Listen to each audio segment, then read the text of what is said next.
आज मी शेंगाची नाही तर शेवग्याच्या बियांची भाजी करणार आहे. तर आतापर्यंत आपण शेवग्याच्या शेंगाची भाजी खाल्लेली आहे, पण आज बियांची भाजी करणार आहे. तर त्यासाठी मी या शेंगा घेतलेल्या आहे. शेंगाचं आतमधलं बी काढून घ्यायचं आहे आणि बी खूप जाड नसलं पाहिजे. 1 वाटी बी घेतलाय. कढईमध्ये थोडं तेल घेतलं, खोबऱ्याला लालसर परतवून घेतलाय. शेंगदाणे थोडे काजू घ्यायचे आणि मोठे 3 कांदे घेतले.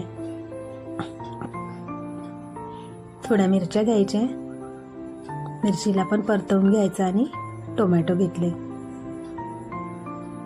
टोमॅटोला परतवून घ्यायचे आणि थोडी पालक घ्यायची.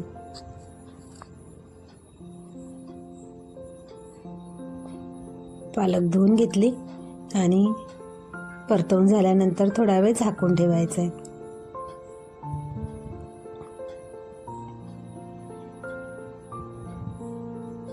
असं थोडा वेळ शिजू द्यायचं आहे त्याला. मिक्सरचा पॉट घेतला आहे, त्याच्यामध्ये कढीपत्ता, अद्रक, लसूण, थोडं जिरं, सांबार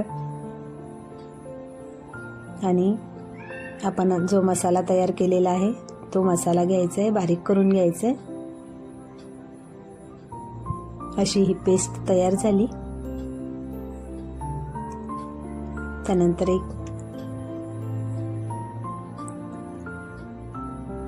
दाणे काढून घेतले, धुवून घ्यायचे.